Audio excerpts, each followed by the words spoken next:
자, 아니요. 다 보여요? 시작하신. 예. 자, 반갑습니다. 반갑습니다. 반갑습니다.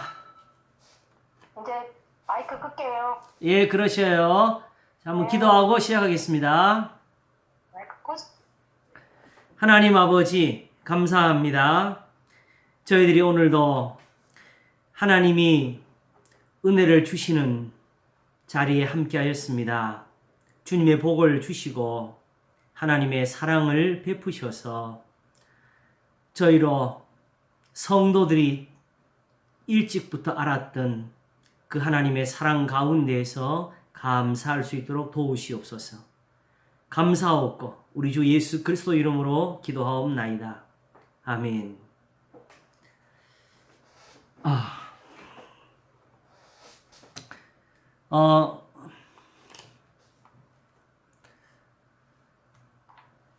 지난 시간에는 그 죄는 불법이라는 그 부분에 대해서 우리가 어느 정도 그 한 부분은 좀 했던 것 같아요. 원래는 그 의와 불법이라는 요 부분까지를 다루려고 계획을 했어요. 근데 그걸 굳이 따로 안 다뤄도 될 것 같다는 생각도 들어요.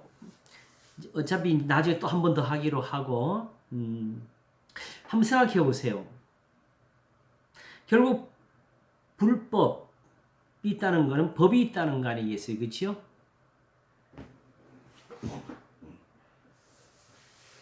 그런데 실제로 성경의 표현을 보게 되면은 그 법이라는 것을 우리가 어떻게 이해할 수 있는지 그 단서를 주는 말이 있어요. 바로 고린도후서 6장에서 나올 때 의와 불법이 어찌 함께하며 그리스도와 벨리알이 어찌 사귀며 이런 표현이 나오죠. 그렇죠? 예. 바로 의에 반대되는 말로서 불법이라는 것이 등장을 합니다.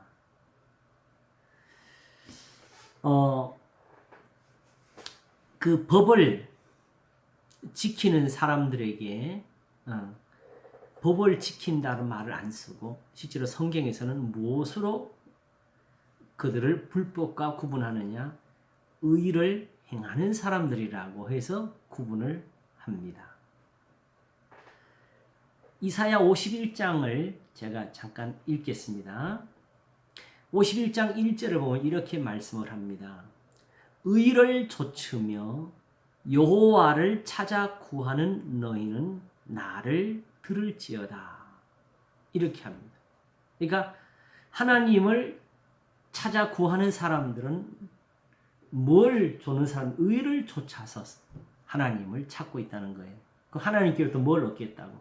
의를 얻겠다고. 그럼 하나님은 그 의를 위해서 무엇을 주시느냐? 바로 조금 전에는 1절이었는데 51장 4절을 보게 되면 내 백성이여 내게 주의하라. 내 나라여 내게 귀를 기울이라. 이는 율법이 내게서부터 발할 것임이라 하셨습니다. 그러면서 이 율법을 바로 무엇으로 받으시냐면은 내가 내 공의를 만민의 빛으로 세우리라 이렇게 하십니다. 그러니까 바로 율법이 바로 뭐가 되죠? 공의가 되어버리죠. 그렇죠? 하나님의 공의가 됩니다. 그래서 미가 6장 그 6절에서부터 8절까지 할 때 그 8절 마지막에 여호와께서 내게 구하시는 것이 오직 공의를 행하며 인자를 사랑하며 겸손히 너희 하나님과 함께 행하는 것이 아니냐고 나오게 되지요. 바로 우리가 전에 그 공의를 어떻게 보았느냐 하게 되면은 우리가 남을 심판하는 것이 아니다. 우리가 흔히 말하는 세상의 정의라는 그 표현과는 다른 것이다. 세상을 심판할 수 있는 분은 하나님 뿐이십니다. 그래서 요한복음에 나오는 것처럼 간음하다가 현장에 잡혀온 그 여인 율법에는 돌로 치라고 했는데 예수님은 뭐라고 하시느냐 하고 예수님을 시험했더니 예수님이 율법에는 그렇지만 난 이렇게 말하다 이렇게 하시는 것이 아니고 그냥 율법에 있는 대로 오히려 대답을 하시는 것이 무엇이냐? 너희 중에 죄 없는 자가 먼저 돌로 치라 하셨습니다. 이 말씀의 의미가 뭐냐 하게 되면은 하나님이 지금 너희들은 죄가 없어서 지금 살려두시는 줄 아느냐 이 뜻이에요. 하나님이 너희들한테도 이 여인과 똑같이 지금 기회를 주고 계신 것 뿐이다. 그래서 하나님의 오래 참으심을 알지 못하느냐고 로마서가 꾸짖고 있고 또 하나님의 오래 참으심이 구원이 될 줄을 여기라고 베드로 선생님이 전하십니다. 우리가 항상 기억해야 될 것. 지난번에 시편 51편에 대해서 말씀할 때에 우리가 다윗 거기서는 항상 착각을 이렇게 다윗은 큰 죄를 짓고 있다는 거죠. 근데 우리는 그런 큰 죄는 사실은 또 우리가 경험하지를 못한 사람이라. 그래서 다윗의 거기서 큰 회개를 보면서도 우리한테는 그렇게 막 깊이 와닿는 경험을 못 가진 이유가 뭐냐? 나는 저런 죄가 없는 사람이라고 생각한 거지요. 근데 다윗이 그걸 풀 때는 내 죄가 항상 내 앞에 있나이도록 풀어요. 그건 완료로서 내가 모친이 나를 죄악 중에서 잉태를 했습니다. 내가 죄악 중에 출생을 했습니다로 풀었거든요. 언제부터 내가 죄악 중에 있었느냐? 엄마 뱃속에서부터입니다. 그런 거예요. 이걸 어떤 제가 볼 때 거의 망령스러운 소리인데요.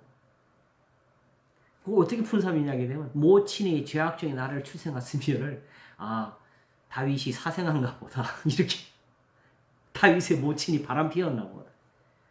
왜 이런 소리를 해야 됩니까? 그러면 그렇게 태어난 사람들은 그 구원 못 받습니까? 그것도 말이 안 되는 소리지요.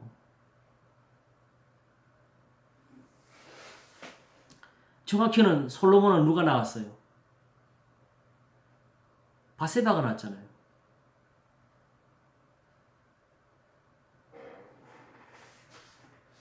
그 말이 아니고 이미 누구든지 모태에 있을 때부터 실상은 죄악 중에 있는 것이다라는 표현을 한 거예요. 그걸 제가 혹시 전에 풀어드린 적이 있는데 기억나시는 거 있습니까? 바로 에덴 동산에서 아담을 위해서 땅을 저주하실 때 일반 은총에 대해서 제가 설명한 적이 한 번 있었어요. 왜 땅을 저주하셔야 되느냐? 바로 땅을 저주하지 않으면 아담이 살 곳이 없습니다. 범죄했으니까. 근데 아담에게 우리가 하나님 뭘 주실 게 있냐 하게 되면 아담을 다시 살릴 수 있는 기회. 아담이 다시 하나님을 섬기면서 구속으로 얻고 의를 얻을 수 있는 그 기회를 주시는 게 하나님의 은총이 되지요.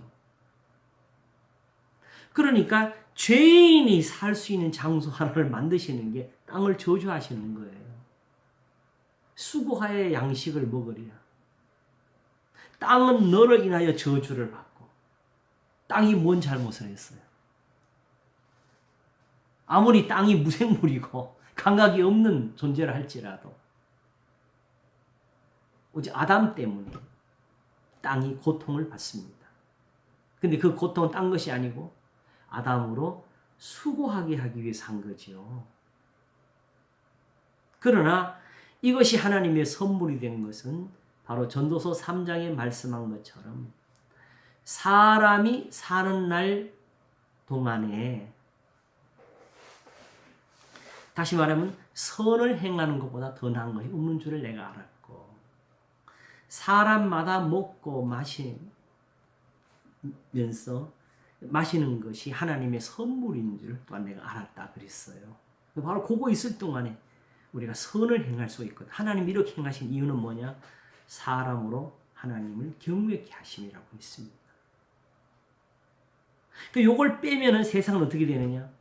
헛되고 헛되며 헛되고 헛되니 모든 것이 헛되도다는 세상이 되는 거예요.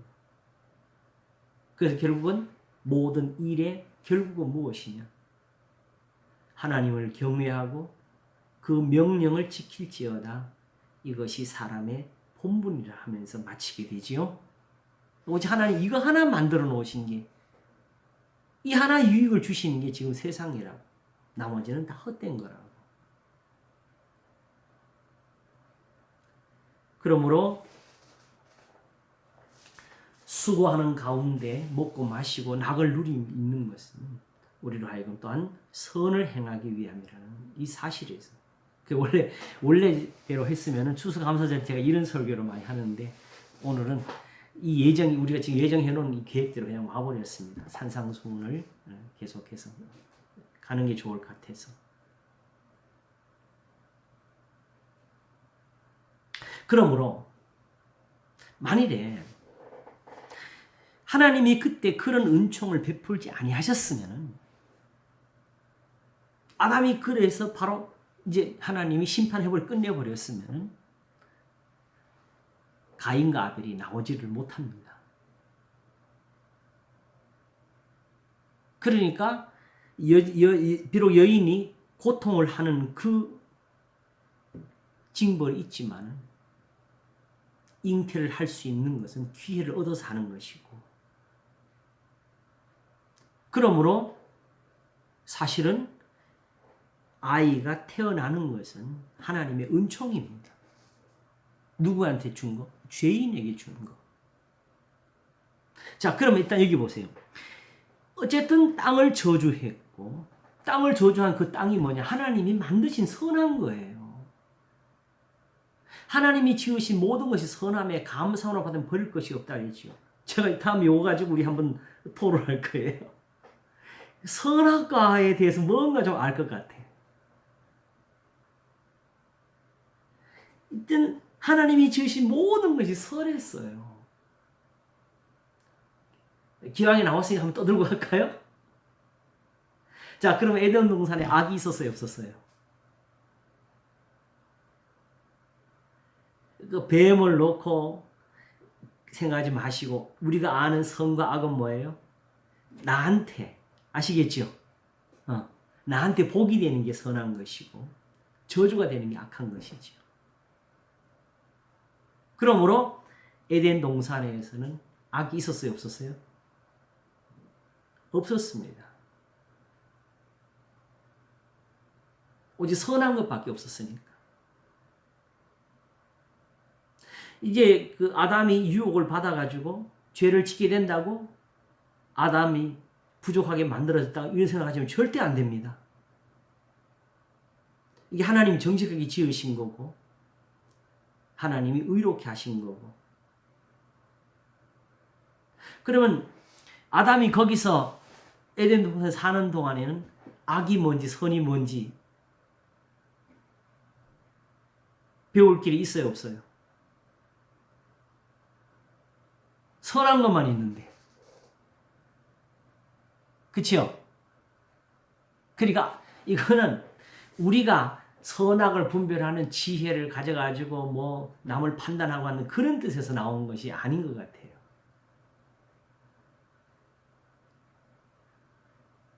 결국 범죄하고 나니까 악이 있다는 걸 알게 된 거지요.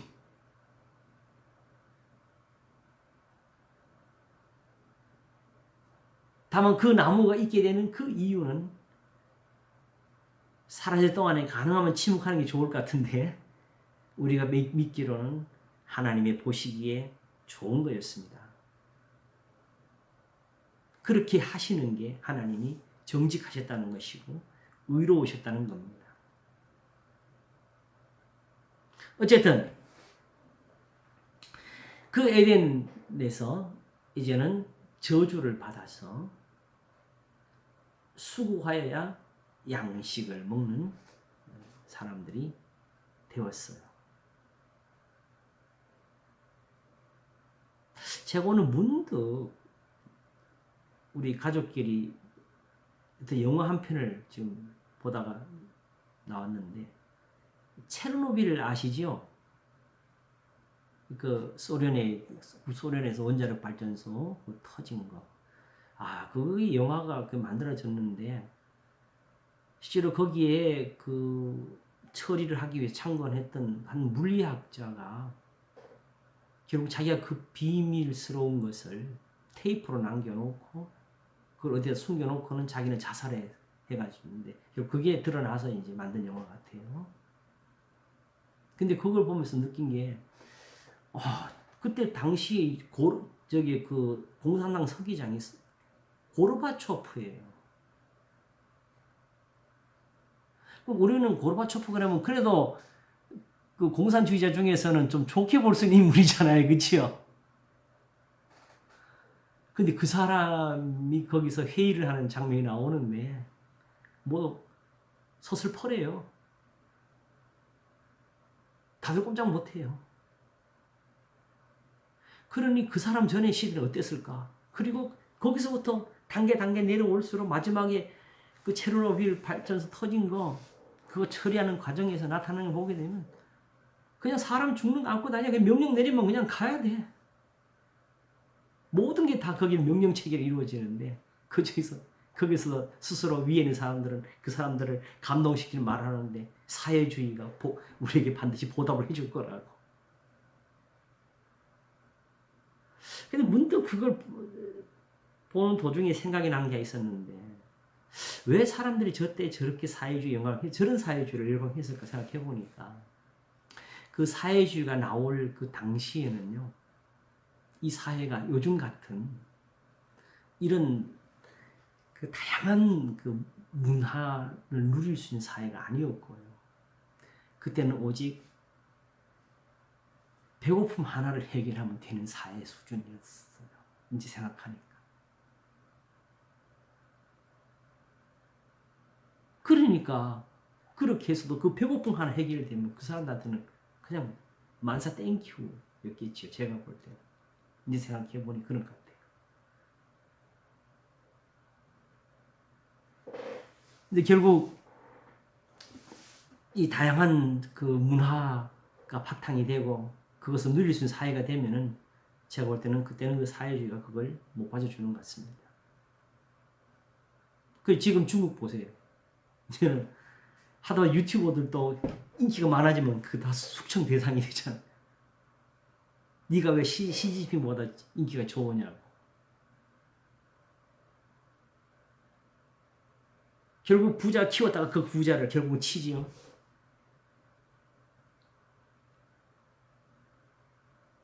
사람들이 그 욕구가 거기 막 쏟아져가지고 그게 그쪽으로만 채워지는 걸 못 보는 거죠, 이제는. 거꾸로. 물론 제 판단이 다 맞는지는 모르겠어요. 다만 문득 그 생각이 들어서 하는데, 사람이 사실은 한평생을 산다는 것은 수고 아래 사는 것이고, 이것이 힘들다는 것은 비록 지금 아무리 세상이 살기 좋아졌 하더라도 현실적으로 우리가 그때 그 아담이나 또 지나간 시대의 사람들 겪은 것만 같지 않다 할지라도 여전히 우리는 다 힘든 것을 다 알고 있습니다.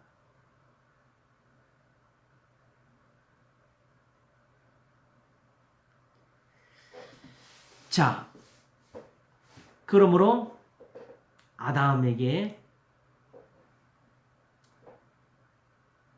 그를 살릴 기회를 주신 것이 땅을 저주하신 것이 됩니다. 그러니까 사실은 뭐가 되냐? 이미 죄 아래에 있는 것이고 그 죄 중에서 하나님이 은총을 내려가지고 그 다음 세상이 펼쳐지는 거예요. 근데 중요한 게 있어요.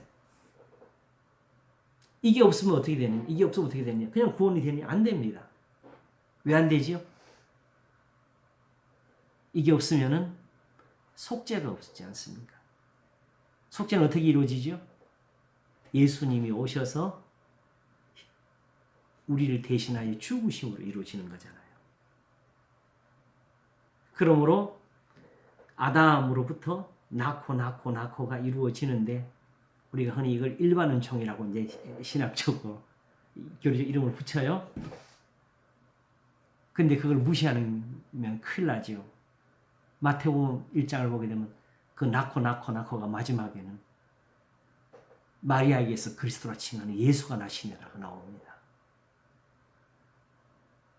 하나님이 예수님 보내실 때 특별한 어떤 방법을 써가지고 이야 하고 예수님 하늘 딱 떨어지는 거 아니었어요.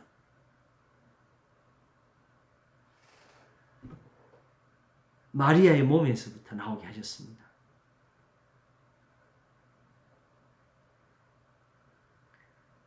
자, 그러므로 중요한 것은 모든 사람이 죄 가운데 있다는 사실을 우리 기억해야 되고, 이 순간도 우리는 죄 가운데 있는 사람이고, 여전히 하나님이 우리를 모든 죄에서 구속하셔서 우리가 지금 살고 있다는 거. 그래서 지금도 우리는 이렇게 또 그리스도인이 되고, 오늘도 또 하나님의 이 도우심을 받아서 이런 은혜를 받고 있고. 요건 이제 좀 정리가 되시죠? 네. 바로 다윗이 내 죄가 항상 내 앞에 있나이다 한것 같이 모든 사람이 죄 가운데 있었어요. 그게 로마서 3장 23절에 모든 사람이 죄를 범하였으며 이렇고, 다시 말하면 아브라함도 그랬고 이삭도 야곱도 그랬다는 것이고, 그리스도 예수 안에는 구속으로 말미암아 하나님의 은혜로 값없이 의롭다 하신 얻은 자 되었느니라. 이건 오늘 아침 설교에 제가 잘 설명했는 것 같아요. 결국 아브라함과 이삭과 야곱이 다 이 은혜를 받았다. 의롭다 하심 받았다는 것은 무엇이냐? 아브라함이 하나님을 믿으며 이것을 그의 의로 여기셨느니라. 그 말은 무슨 뜻이냐? 그냥 어떤 의에 대한 어떤 선포가 아니고, 아브라함에게 복을 주시는데 바로 하늘의 별과 같이 되리라는 그 자손에 대한 복을 주실 때 그 말 한 거예요. 그걸 두고 이건 제 의로 여기심이라 한 겁니다. 하나님이 의로 여기시면 구원입니다.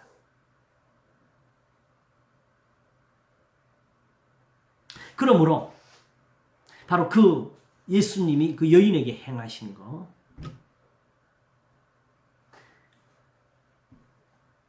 죄 없는 자가 돌로 치라고 우리가 행해야 될 공이라고요. 예수님을 따라서 하는 거지. 해야지. 그죠?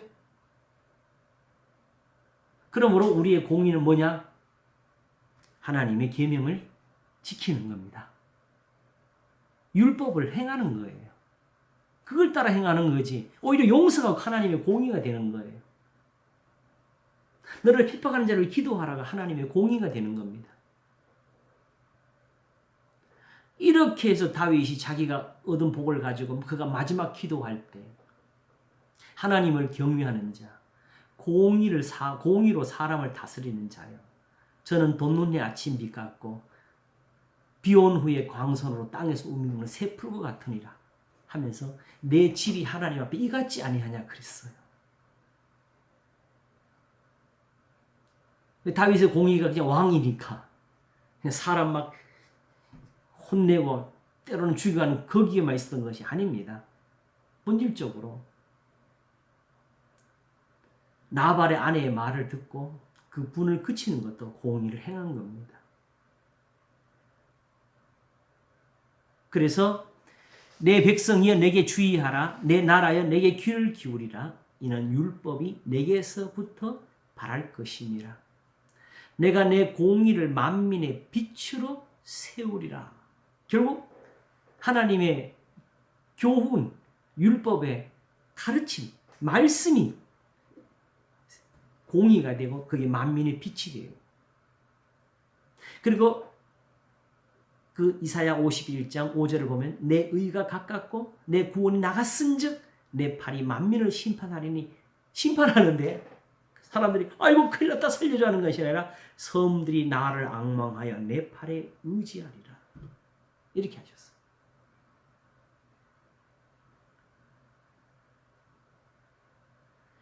예수님이 병자들을 고치시고 자기를 나타내지 말라고 하시죠. 그렇죠? 그래서 제가 신학 공부할 때도 어떤 교수님이 거기에 대해서 질문을 다는 걸 봤어요. 왜 예수님은 이렇게 닌자처럼 사셨을까? 닌자 아시죠? 일본의 그 검객들이 숨어가지고 암살자들이 막 밤에 습격하고 막 하는 거. 은둔자라는 뜻이죠.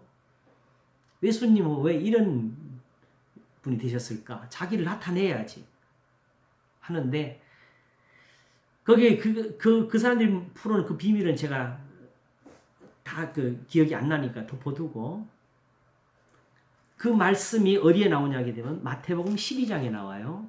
마태복음 12장을 잠깐 펼쳐보세요.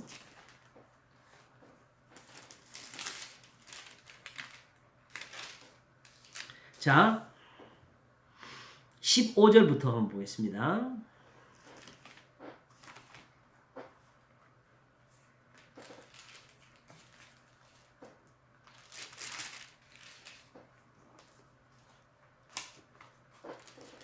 읽겠습니다. 16절, 15절.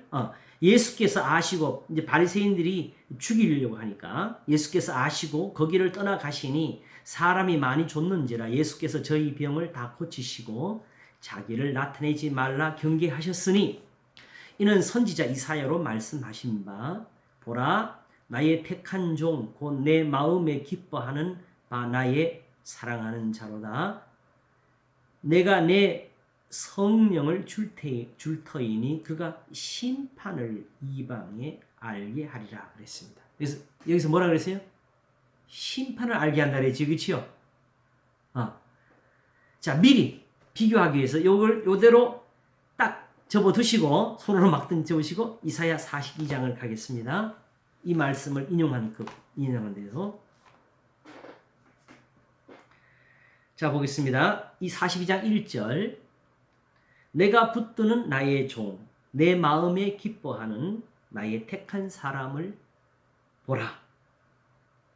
내가 나의 신을 그에게 주었은즉 그가 이방의 심판이 아니고 여기서는 공의를 베풀리라고 이렇게 하죠. 그렇죠? 자, 심판과 공의가 어떤 결과로 나타나냐 보세요. 일단 여기서 계속 먼저 이사야에서 계속 읽겠습니다. 그는 외치지 아니하며 목소리를 높이지 아니하며 그 소리로 거리에 들리게 아니하며 상한 갈대를 꺾지 아니하며 꺼져가는 등불을 끄지 아니하고. 자, 이제 뭐 하느냐? 공의를 어떻게 베푸냐고요? 공의를 어떻게 베푸죠? 진리로 공의를 베풀 것이며. 이해가시겠습니까? 예수님은 이 진리를 뭐라고 하셨지요? 요한복음 17장 17절에 아버지의 말씀은 진리니이다. 하나님의 계명이죠. 그는 쇠하지 아니하며 낙담하지 아니하고 세상에 공의를 세우기에 이르리니 섬들이 뭘 바라게 됩니까? 그 교훈을 앙망하리라. 예수님을 보고 배우는 게 뭐냐 하게 되면 진리로 하나님이 세우시는 공의와 심판을 보는데 구원이 있는 것을 보게 되는 겁니다. 그러므로 섬들이 진리로 세워지는 그 공의를 보면서 그 교훈을 앙망하게 되리라. 이 섬들은 뭘까요? 이게 재미있는 게 마태복음하고 딱 비교해 보게 되면 너무 둘 다 비교해서 보면 잘 풀어져요. 마태복음으로 돌아오겠습니다. 그가 심판을 이방에 알게 하리라 했지요. 이 공의지요, 그지요? 그가 다투지 아니하며 들레지도 아니하리니 아무도 길에서 그 소리를 듣지 못하리라. 상한 갈대를 꺾지 아니하며 꺼져가는 심지를 끄지 아니하기를 심판하여 이길 때까지 하리니. 세상의 공의를 세우기에 이르리니. 요 말이 이렇게 표현되어 있지, 그렇죠? 그랬더니 결과가 뭐 또한 이방들이 그 이름을 바라리라. 섬들은 이방을 가리키는 표현이었다는 걸 알 수가 있습니다. 아시겠죠? 그리고 신약에서는 지금 우리가 늘 알고 자주 하는 말씀, 이름의 뜻을 밝혀줍니다. 이방들이 아까는 뭐예요? 교훈을 앙망하려. 여기서는 그 이름을 바라리라고 나오지요. 그렇죠? 그러므로 신약 성경에서 이름이라고 표현된 것은 하나님의 교훈, 말씀을 가리키는 것을 알 수가 있습니다. 자, 그러므로 이사야 51장 5절에서 하는 말, 내 의가 가깝고 내 구원이 나갔은즉 내 팔이 만민을 심판하리니 섬들이 나를 앙망하여 내 팔에 의지하리라는 이 말씀이 이렇게 나오게 되는 것입니다. 결국 하나님이 구원을 베푸는 것을 보게 되는 것입니다. 비록 이스라엘을 구원하기 위해서 이방을 심판하셔도 그렇습니다. 하나님은 오히려 거기서 이방인들도 돌아오기를 원하시는 겁니다. 왜냐하게 되면 이스라엘을 구원하시기 위해서 실질적으로는 그들이 먼저 하나님 앞에 범죄한 것에 대해서 심판을 베푸셨잖아요. 그렇죠? 그리고 지금 그들에게 향해서 율법이 내게서 바랄 것이니까 결국 너희들이 나를 바라봐라. 살 길은 거기 있다고 해주시는 거지요. 그리고 51장 6절에 너희는 하늘로 눈을 들며 그 아래의 땅을 살피라. 하늘이 연기같이 사라지고 땅이 옷같이 헤어지며 거기 거한 자들이 하루살이같이 죽으려니와 나의 구원은 영원히 있고 나의 의는 패하여지지 아니하리라 하시면서 의를 아는 자들아 마음에 내 율법이 있는 백성들아라고 합니다.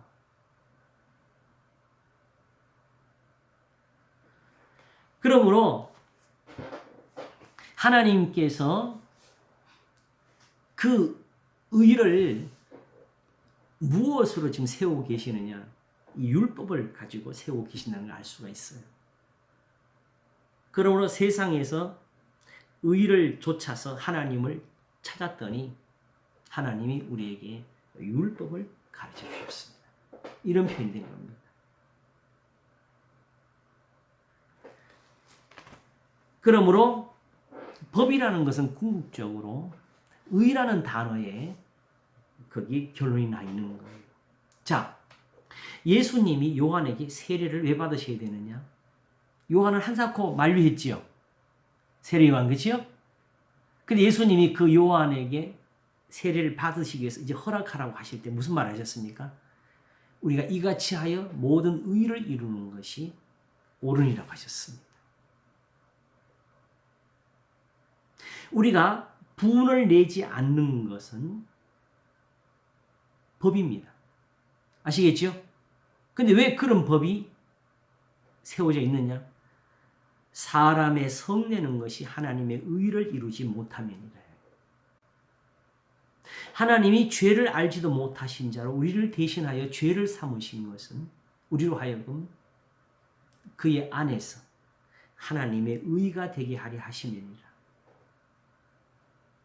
결국 산상수훈이 율법을 대신해서 우리한테 교훈이 되어 주시는 것은 바로 그게 율법이었기 때문이고 그것이 바로 하나님의 의를 이루는 것이 되는 것이고 하나님의 의가 이루어지게 되면 모든 의가 이루어지는 것이고 거기서는 너희는 먼저 그의 나라와 그의 의를 구하라 그리하면 이 모든 것을 너에게 더하시리라가 이루어집니다. 그래서 궁극적으로 하나님이 감추는 법이 뭘까 하고 그 법조문을 우리가 살펴보는 그런 애를 쓰지 말고 모든 의를 이루는 것이라 생각하시고 그 의를 이루기 위해서 어떻게 하면 되느냐? 하나님을 의지하면 됩니다. 하나님의 율법, 계명의 가르침을 좇으면 되는 것입니다. 성경에 보면 의로운 사람들이 여럿 있지요. 다말 아시지요? 그렇죠? 유다의 며느리지요. 그런데 그 맏며느리인데 둘째 아들을 이 장가를 드렸더니 형이 죽고 둘째 장가 드렸더니 둘째 아들이 결국 거절해서 하나님이 그를 짓내 죽였고 이래 되니까 막내를 주기 싫어했어요. 그렇죠?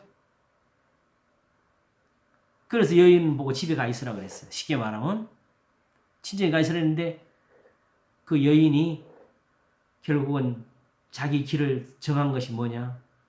시아버지의 씨앗을 갖겠다 한 것이었지요. 마치 그 몸판 의자처럼 꾸며가지고. 그리고는 훗날을 위해서 정표를 하나 달라 그랬었어요. 그렇죠? 근데 결국 나중에 아기를 뵌 것이 드러났고 유다는 보십시오. 자기 아들을 죽이기 싫어했으면 저기 며느리가 그 여자가 딴 데 시집 가거나 다른 남자 사귀는 걸 허락해야죠. 그것도 허락 못 해가지고 이제 잡아서 죽이려고. 그걸 붙잡아 오니까 다말이 그 정표를 보여주는 거죠. 그때 유다가 한 말이 뭐지요? 너는 나보다 의롭다고 했습니다.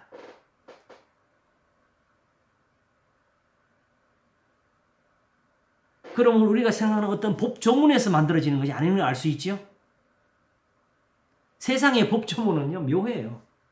분명히 저기 죄가 되는 거 분명히 알면서도 법조항이 없다고 무죄로 풀어줘요. 지금 현실에 그런 재판이 쏟아져요.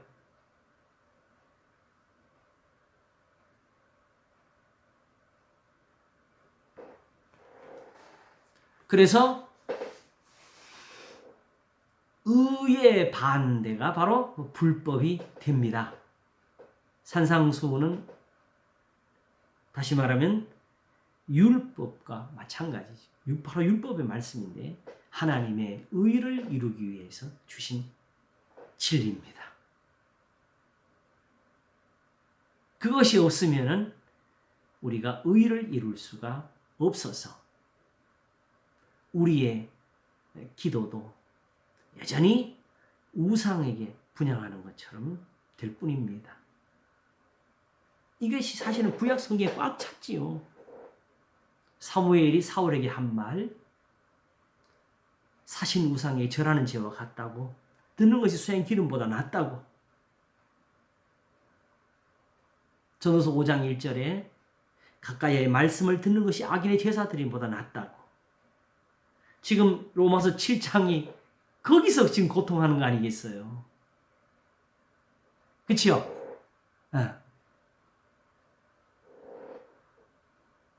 자, 그러니까 법이라는 말의 의미를 이제 아시겠죠, 그지요?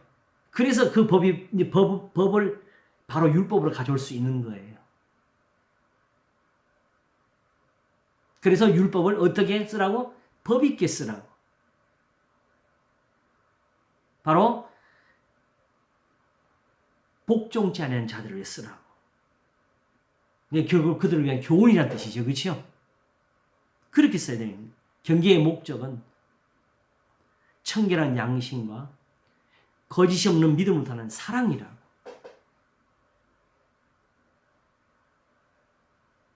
그래서 하나님의 공의는 현장에서 잡혀온 여인을 돌로 치는 것이 아니고 그 여인에게 나도 너를 정죄하지 아니하노니 가서 다시는 죄를 범치 말라 함을 주시는 것이었습니다.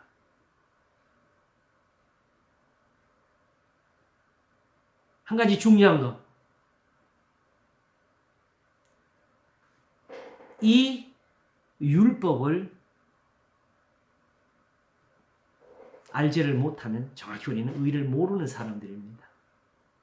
그래서 우리가 정의를 세우겠다고 다투고 논쟁할 것은 아닙니다. 공의는 하나님께로 항상 돌아가게 돼 있어요. 진리로 공의를 세우는 분이 계시니까 우리가 그걸 따라하는 게 공의지. 그치요? 그러므로 다만 지금은 전체적인 말뜻을 이야기해서 이렇게 펼쳤지만은 궁극적으로 하나님을 경외하는 곳에는 모든 것이 다 이루어집니다. 거기 의로움이 있습니다. 자연스럽게 마태복음 7장으로 돌아왔기 때문에 바로 오늘 우리가 이제 여기서 한 가지 살필 것을 하나 찾겠습니다. 자, 이 말씀이 있습니다. 7장 5절을 보겠습니다. 우리가 로마서 7장 5절입니다. 우리가 육신에 있을 때에는 율법으로 말미암는 죄의 정욕이 우리 지체 중에 역사하여 우리로 사망을 위하여 열매를 맺게 하였더니, 자, 이게 뭔가 좀 이해가 되시겠습니까? 우리가 육신에 있을 때에는 율법으로 말미암는 죄의 정욕이 우리 지체 중에 역사하여 우리로 사망을 위하여 열매를 맺게 하였더니, 이걸 이제 어떻게 풀어가냐? 이제는 우리가 얽매였던 것에 대하여 죽었으므로 율법에서 벗어났으니 이러므로 우리가 영의 새로운 것으로 섬길 것이요 의문의 묵은 것으로 아니할지니라. 아, 이것도 말 어렵지 않습니까? 이제는 우리가 얽매였던 것에 대하여 죽었으므로. 한 가지 제가 질문을 드리겠습니다. 예수님 믿기 전에 이렇게 얽매였던 거 있었어요? 예? 없었지요? 우리는 뭐 이런 감각이 없었지요, 그지요?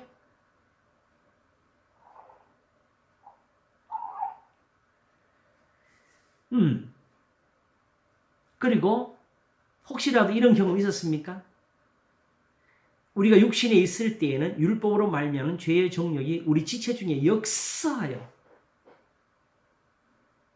우리가 사망을 열매를 맺게 하더니 어쩔 수가 없어, 뭐 이런 겁니까?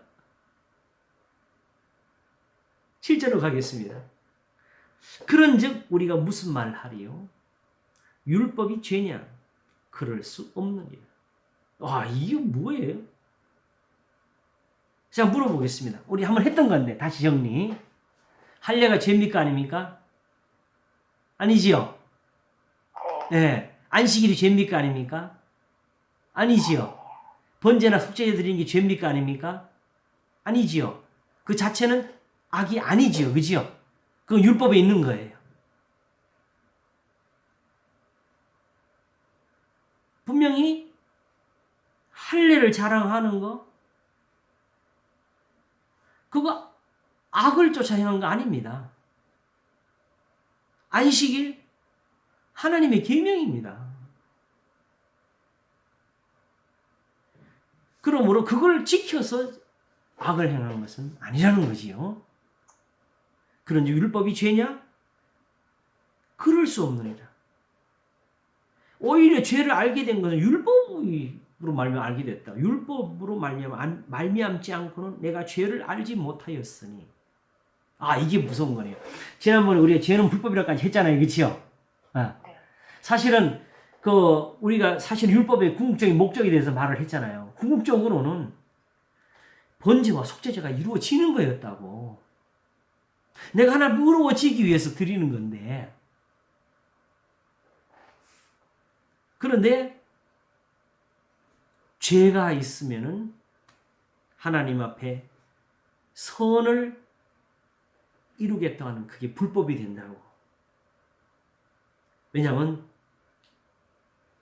구원은 선한 것이고 복을 얻는 것도 선한 것이니까. 그렇죠? 그게 불법이 나오는 거예요. 그거는 의롭지가 못하다. 하나님이 악인의 기도를 들어줄 수는 없다는 거죠. 아벨은 연락하셔도 가인은 연락하실 수가 없는 것이니까. 그런데 이 죄는 분명히 있는데, 왜냐하면 그동안 그렇게 살았으니까 있어요. 내가 모르고 있고 깨닫지 못할 따름이지. 이걸 깨달아야 돼? 못 깨달아야 돼?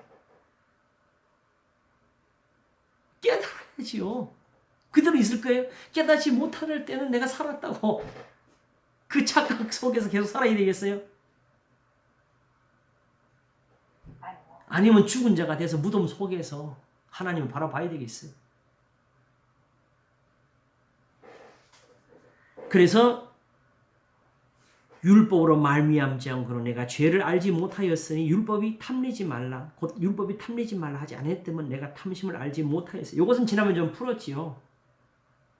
다만 이걸 모르는 게 아니었는데 선한 것을 여기다 두지를 않았으니까 이거는 이것을 죄라고 깨달지를 못했지요. 번제의 물에 부정한 것이 묻는 것은 죄인 줄 알았고, 그치요? 안식일에 예수님이 병 고치는 거는 그거는 죄 짓는 건 줄 알았어. 자기들은. 아시겠죠? 이렇게 알았지만은 이 탐심은 죄라고 생각을 못했던 것이죠.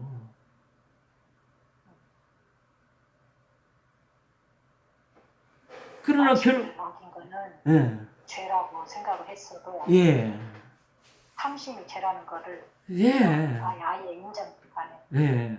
근데 그 율법이 그때가 이건 계명이 다가오지를 못했던 거 아직까지. 원래 이게 알려주는 건데. 근데 결국 그럼 이게 뭐예요?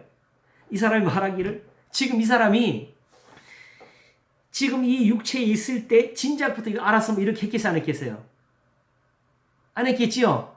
이때는 몰랐던 거예요, 아시겠지요? 그럼 궁극적으로 네. 이 계명으로 탐심을 알게 된 이유는 어디서 알게 된 거예요? 오라 나는 공고한 사람이로다 하고 예수님을 받아들였을 때 일어난 일이죠.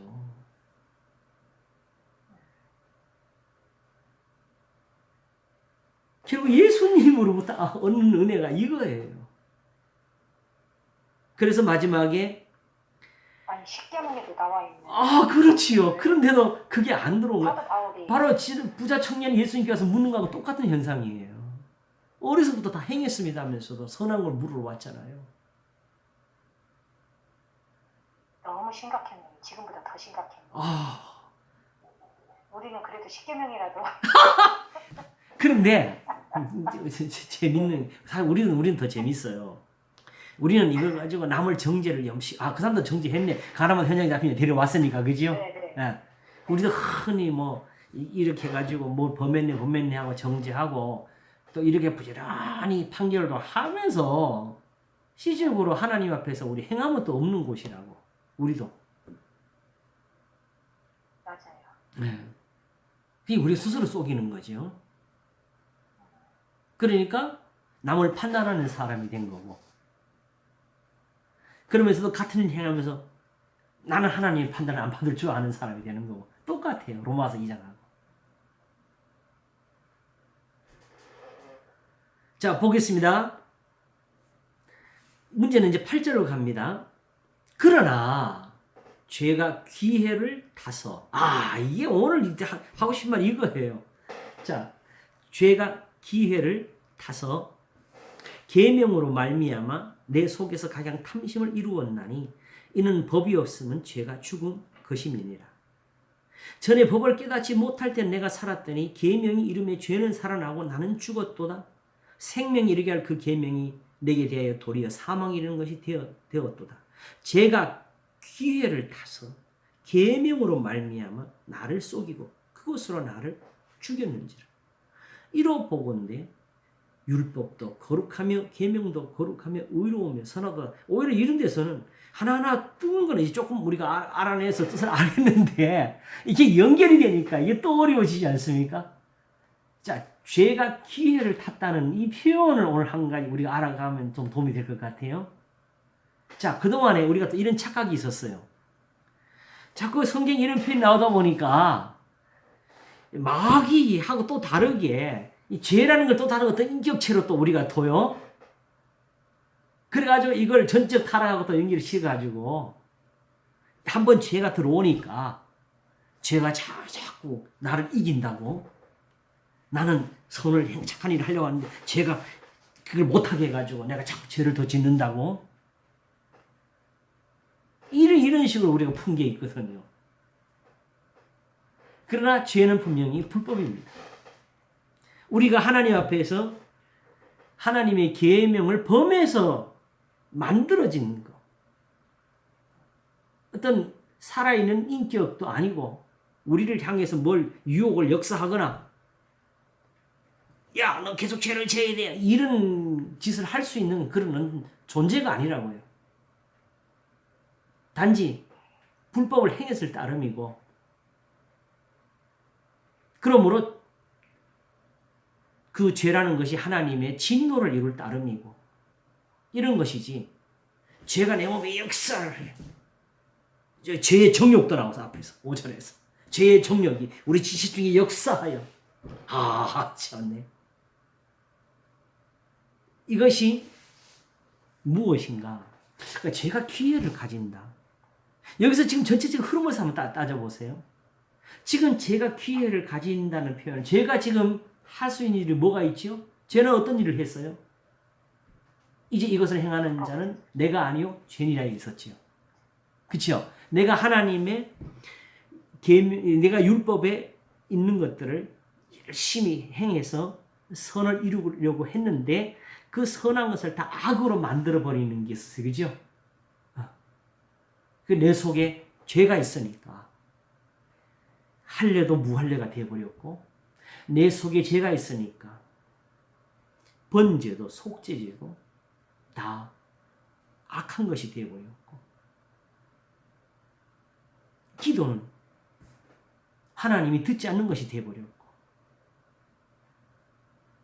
마치 죄가 뭘 하는 것처럼 이런 표현이 가능한 거예요.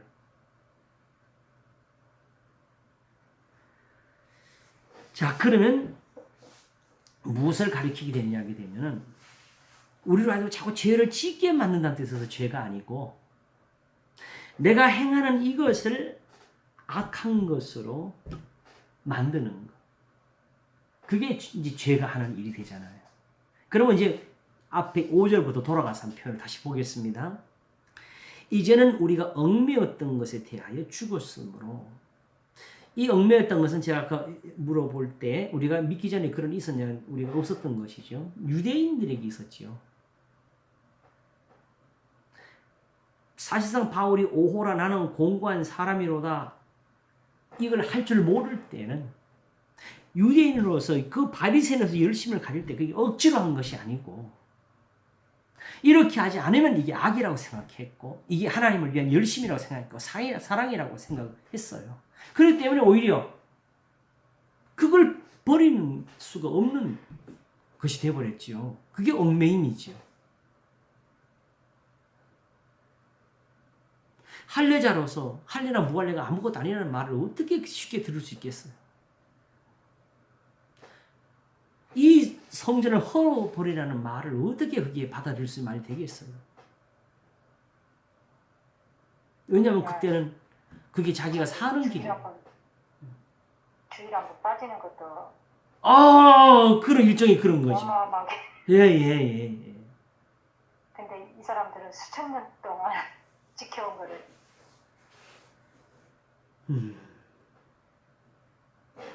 아무것도 아니라고 예. 그거는. 근데 거기에 대해서 어떻게 죽게 되느냐 하게 되면 이제 영의 새로운 것이 나와가지고 더군다나 그런 것들은 다 죄를 위해서 드리는 것이었잖아요. 그렇죠? 근데 예수 그리스도께서 십자가에 죽으심으로 더 이상 죄를 위해 드릴 것은 사실은 없어진 거예요. 그게 히브리서가 가르쳐주는 거죠. 그러므로 이제 그런 것은 드릴 필요가 없다. 그 원래부터 제사를 의롭게 하던 것, 바로 영의 새로운 것. 이제 하나님의 계명을 따라 살면 되는 것이다. 이 표현을 쓴 거지요.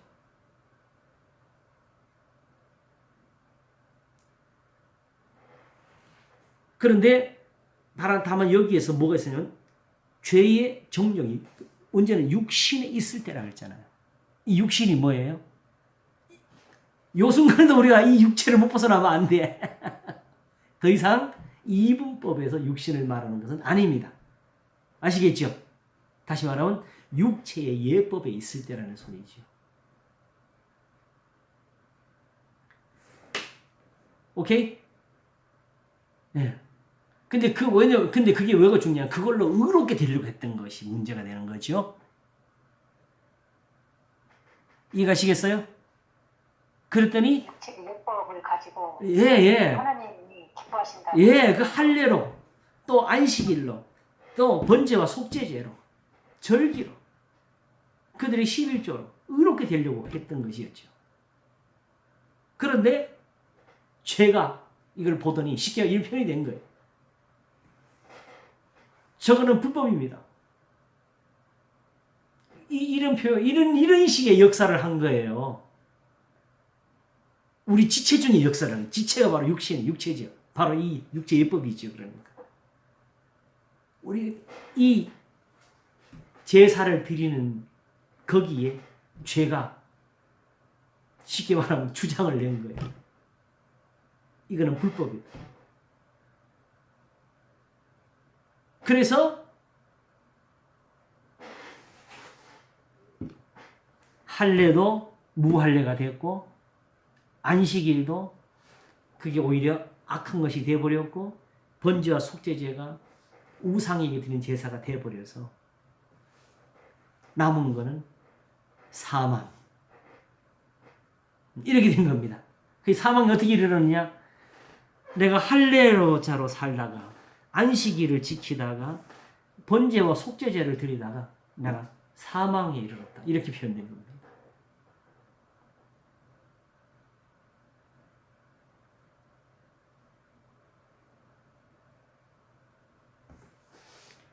그러니까 죄가 가질 수 있는 기회는 뭐냐면 육체에다가 기회를 가지는 거죠.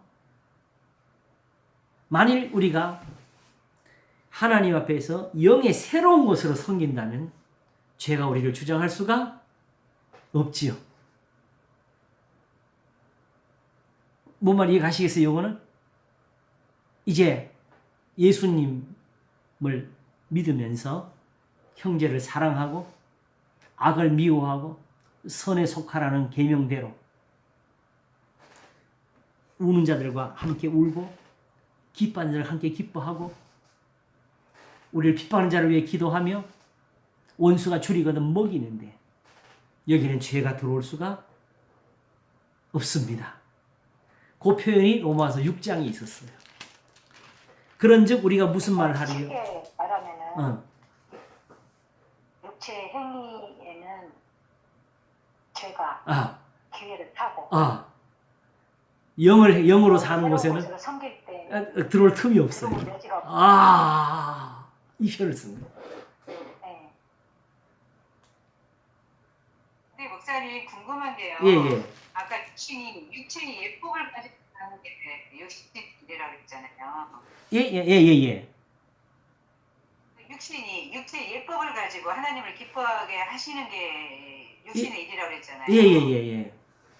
근데 그 안식일 교회에 대해서 거기는 더 말할 것도 없고요. 거기 그야말로 지금 육체 예법으로 사는 데 아니겠어요? 지금도 돼지고기 먹냐 못 먹냐 이런 거 가지고 사니까요. 그 안식일 교회는 우리한테 들어올 틈이 없어요. 그 사람도 우리한테 들어올 자리가 없어요. 거기는 아예 우리가 관계할 것도 없어요. 더군다나 그 사람들 이미 범죄를 저질렀어요. 예수님이 재림을 말했기 때문에. 그래서 그 사람들은 단지 제7일 안식교가 아니고 예수 재림교입니다. 그러면 그 사람들은 실제로 이단이지 더 이상 없어요. 그리고 이미 골로새서에도 말을 했고 나를 가지고 안식일을 가지고 평론하지 말라고 했어요. 이런 것들은 다 장래일의 그림자였다고. 자, 안식일을 주신 이유도 안식일에 선을 행하라고 주신 것이었잖아요. 그렇죠? 그러므로 우리가 열심으로 선을 행하고 사는 데는 그게 해당될 수가 없는 거지요. 사실은 따지면은 그런 식입니다. 어떤 안식일을 날로서 받아들이게 되면 하나의 육체의 일로 밖에 될 수가 없습니다. 그러니까 우리가 이해가 됐어요. 성수주의를 해석은 내가 볼 때는 이건 문제가 있어요. 왜냐하면 주일은 하나님을 위한 날이에요. 그럼 안식일을 하고 똑같은 입장이 되어버리죠. 오히려 원래 안식일의 뜻으로 주일을 이해한다면 그거는 제가 충분히 하나의 선한 것이라 보여져요. 여전히 지금도 안식이 필요한 사람들이 많이 있죠. 제가 전에 한번 예드린 거 기억나시는 군대에 있을 때 저는 군종사병으로서 밖에 교회에서 활동하니까 얼마나 기회가 있어. 낮에도 목사님하고 탁구도 한번 치고 했는데 주일날 예배 보러 온 그 군인들이 예배 마치고 나서 예배당에 탁구대를 오면서 탁구 한번 쳐도 되냐 그러니까 내가 말하기 오늘 주일에서 못 칩니다 그랬다고. 제가 그걸 생각날 때마다 제가 탄식을 해요. 내가 왜 그런지 모르겠다고. 정말 내가 몰랐다고. 그날 안식일 날이니까 쳐야 되는데. 군인들인데. 예? 그 하루를 예. 시간에서 맞아. 제가 평생 후회를 합니다. 목사님이 그때는 육체 일에 육신에 있었어요. 저희들도 마찬가지. 그러니까 우리가 아직도 고생하기 다 못 벗어났어요. 왜냐면 그러니까 아직도 요 구절을 보면서도 아직 그걸 그렇게 못 본 거예요. 우리가 지금도. 그러니까 이제는 이 성경에서 말하는 육체라는 단어가 나오면 다 그렇게 일단 무조건 그렇게 가버리세요. 아시겠죠? 특별히 사도 바울은 이렇게 얘기한 거예요. 그러니까 죄가 기회를 타서 계명으로 말미암아 내 속에서 가장 탐심을 이루었다. 이 표현도 제가 볼 때는 가능한 것 같은데 이제 조금 이해 갈 것 같은데 여기가 이제 오히려 조금 더 어려웠어. 거기는 여기서 무슨 탐심을 했어요? 각양 탐심이라고 했지요. 그렇죠? 제가 볼 때 우리는 탐심이라는 이 표현도 바울이 사도가 가지는 그 의도대로 이해를 다 못한 것 같아요. 우리 당신이 어떤 물질적인 것으로만 생각을 항상 많이 하잖아요. 그러나 사도 바울은 지금 여기에 모든 죄를 다 넣어가지고 이야기한 겁니다. 왜냐하게 되면 사랑은 이웃에게 악을 행치 아니하나니 이러므로 사랑은 율법의 완성이라고 했잖아요. 그렇지요? 그렇다면 죄는 결국 누구한테 하는 거예요? 이웃에게 악을 행하는 거죠. 그러므로 결국 탐심이라는 것은 계명에서 이웃의 것을 탐하지 말라죠. 탐하니까 도둑질이 나오는 거지요. 그렇지요.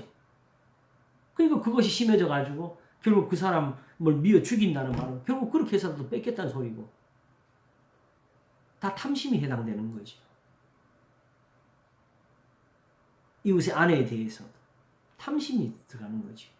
탐심에 그게 다 표현되어 있어요. 계명을 보면.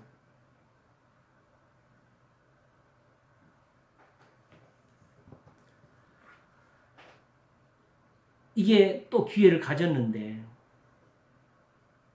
바로 우리가 육신에 있게 되면은 제가 기회를 가진 그 순간에는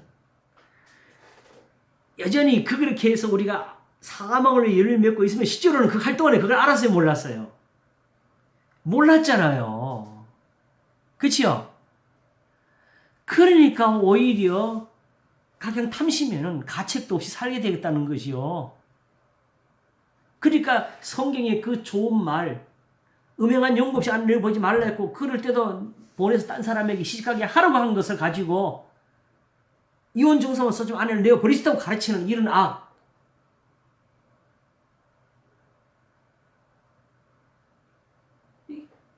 이렇게 된 거지요.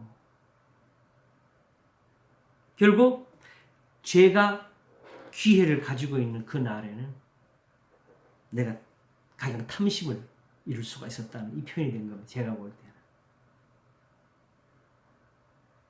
육신에 있을 때를 말하는 거예요. 죄가 기회를 탄 시간은 내가 육체에 있을 때입니다. 예?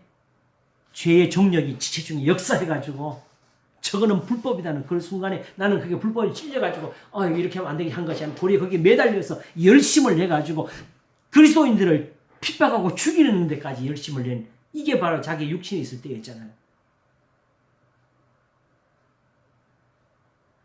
이게 죄가 탄. 전혀 모르고 하는 거잖아요. 예, 이게 죄가 기회를 타서 네. 이래 된 겁니다. 무서운 문제네요. 무서운. 자, 그럼 어떻게 되느냐? 실제로 결과가 이렇게 되는 것 같아요. 그러면 자기가 이렇게 해볼 육신에 있는 사람은 어떻게 하느냐? 자, 번제물 1년 된 송아지를 드릴까? 안 되네. 그 다음 뭐가 나왔어요? 1000마리 드릴까? 만마리 드릴까로 가는 거지요. 그러니까 오히려 그쪽으로 더 열심히 빠지는 거예요. 안 되니까 오히려 뭐가 부족한가 보다. 거기만 더 빠지는 거지요. 그 거짓말이 더해져 가지고 결국 예수님은 말을 많이 들을 생각하지 말라는데 우리는 자꾸 기도에다가 오히려 더 길게 하는 거, 많이 하는 거, 정성 들이는 거, 금식에다가 철야에다가 철야에서 기도하는 게 나쁜 건 아니지요, 그렇죠?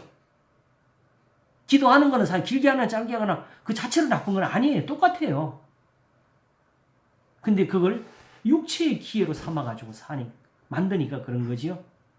오직 그게 선을 이루는 줄 알고 거기 그렇게 하니까 잘못된 거지요.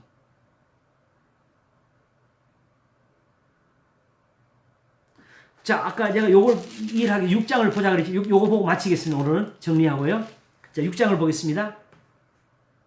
그런즉 우리가 무슨 말을 하리요? 은혜를 더하게 하려고 죄에 거하겠느냐? 그럴 수 없느니라. 죄에 대하여 죽은 우리가 어찌 그 가운데 더 살리요? 그랬지요. 그리고 무릇 그리스도 예수와 합하여 세례를 받은 우리는 그의 죽으신 합하여 세례 받은 줄을 알지 못하느뇨. 그러므로 우리가 그의 죽으신 합하여 세례를 받음으로 이 표현은요. 지금 이 흐름에서 그냥 우선 이해하세요. 전에 예수님처럼 말을 하고 예수님처럼 행하는 거라고 했어요. 그러면 예수님이 살아나신 것처럼 예수님과 함께 살아나는 부활에 이르는 은혜를 얻는 거지요. 지난번 말씀드린 것처럼 예수님의 죽으심으로 사랑이 확증된 건 단순한 죽으심 문제가 아니라 부활까지 같이 있어서 그런 거라. 그러면서 뭘 하느냐? 자, 5절을 가겠습니다. 예수님과 함께 죽고 함께 사는데 5절. 만일 우리가 그의 죽으심을 본받아 연합한 자가 되었으면 또한 그의 부활을 본받아 연합한 자가 되리라. 왜? 예수님과 함께 죽었는데 그 예수님이 못 살아나면 우리도 못 살아나는 겁니다. 왜 살아나셨냐? 의로우셔서. 예수님 의로우시고 어디 있었어요? 부활하실 때 이제 무덤에서 의를 행한 겁니까? 아니면 그 죽으실 때 순종해서 나온 겁니까? 욕을 받으시되 욕하지 아니하시고 고난을 받으시되 위협하지 아니하시고에서 나왔지요. 공의로 심판하신 자에게 모든 것을 부탁하시면서 나왔지요. 근본 하나님의 본체시나 하나님과 동등됨을 취할 것을 여기지 아니하시고 오히려 자기를 비어 종의 형체를 가져 사하늘과 같이 되었고 사람의 모양으로 나타났으며 자기를 낮추시고 죽기까지 복종하셨으니 에서 나온 거지요.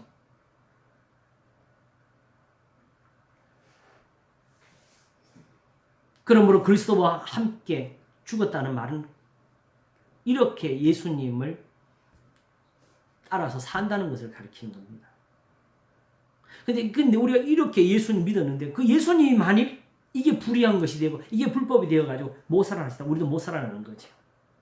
그런데 바로 8절 만일 우리가 그리스도와 함께 죽었으면 또한 그와 함께 살 줄을 믿노니 왜? 이는 그리스도께서 죽은 자 가운데 사셨으며 다시 죽지 아니하시고 사망이 다시 그를 주장하지 못할 줄을 알미로라. 그 예수님께 이렇게 못하면 이제 우리한테도 그렇게 못한다. 이게 된 겁니다. 그의 죽으심은 죄에 대하여 단번에 죽으심이요 그의 살으심은 하나님께 대해 살으심이니 이와 같이 너희도 너희 자신을 죄에 대하여 죽은 자요 그리스도 예수 안에서 하나님을 대하여 사한 자로 여길지어다. 그리스도 예수 안에서 하나님을 대하여 하나님 예수님의 교훈 안에서라는 뜻이 된 거고 그러므로 너희는 죄로 너희 죽은 몸에 왕노릇하지 못하게 하여 몸의 사욕을 순종치 말고 왜 로마 7장의 편이 이미 여기 나와 있었지.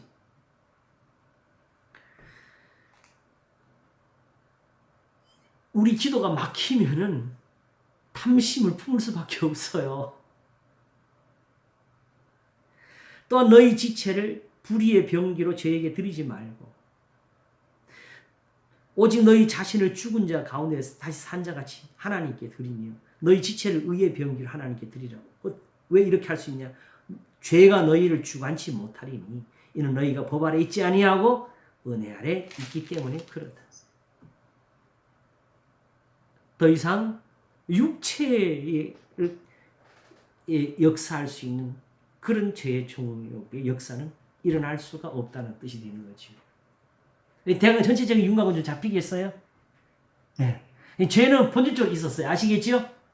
예, 네. 죄를 짓고 있었는데 모르고 있었던 것 뿐이지요. 근데 이 죄가 어디서 기회를 잡았느냐? 우리가 하나님 앞에 영을 쫓아 사는 것이 아니라 육체를 가지고 그걸로 의를 삼아 사니까 네. 네. 저거는 불법이다라는 기회를 가졌다는 것이고, 그래서 우리가 행한 모든 선한 것을 다 악으로 만들어 버렸다고. 이제 이를 행하는 자가 내가 아니요 내 속에 거하는 죄인이라고 되버렸다는 이 말씀이 된 거지요. 좀 이해 가시겠어요? 네? 제가 기회를 가졌다는 말은 제가 혼자 따로 어떤 인격이나 이런 가졌다는 뜻이 아니고, 죄를 지면은 하나님 앞에 육체로는 선을 이룰 수가 없다는 것입니다. 오직 하나님의 계명을 가지고 다시 돌아서는 길이죠. 이 계명이 얼마나 선한 것이냐? 바로 하나님이 신명기에서 말씀할 때 이스라엘이 하나님한테 범죄해서 이제는 그 땅에 쫓겨나가지고 하늘 그 땅 끝에 가 있어도 다시 돌아올 때 뭐만 하면 돼요? 이 계명을 지키면 돌아올 수 있다 그랬잖아요. 그치요? 죄가 그렇게 다 없어지는 거예요. 그때 죄가 얘들이 어떤 애들인데 이스라엘 땅이 전에 있을 때 왜 쫓겨났습니까? 그들이 하나님의 제자들까지 우상을 갖다 놓은 애들이에요. 막 이렇게 그 주장을 못한다는 이 말이 된 거죠. 이게 바로 지금 예수님 믿는 거예요. 이걸 성경이 그리스도 안에서라고 표현한 거예요. 예수님의 말씀대로 가르침을 받고 그 말씀대로 행한다는 그 의미에서 그리스도 안에서라는 표현을 쓴 겁니다. 그래서 로마서 8장에서는 영으로서 몸의 행실을 죽이면 살리니라 결국 결론을 하고 있습니다. 이 부분을 다시 한번 또 자세히 보기를 하고요. 오늘 하나는 좀 정리를 했으면 좋겠어요. 죄가 기회를 탄다는 이 표현은 이해 가시겠어요? 네. 예. 오케이? 예. 육신으로 하나님을 섬길 때. 예. 죄라는 게 따로 세력을 가지고 막 우리한테 속에 막 싸워가지고 너는 죄를 이런 표현 아닙니다. 아시겠죠? 오히려 더 무서운 거지요. 더 이상 하나님 앞에서 어떤 육체의 그 예법으로는 하나님을 섬길 수가 없게 만드는 거. 본래는 선한 것이었는데 그 뜻입니다. 수고하셨습니다. 네, 감사합니다. 예, 만약 여기 좀 부족한 게 있으면 다음 시간에 또 질문을 하시든지 좀 더 이해를 잘못 풀든지 하겠습니다. 예, 기도하겠습니다. 하나님 아버지, 우리도 실상은 세상에 속하였었고 육체를 따라 살 수밖에 없는 사람들이었습니다. 예수님을 믿으면서도 우리가 그러하였거니와 하나님은 그 말씀으로 우리를 살리셨고 영으로서 우리 몸의 행실을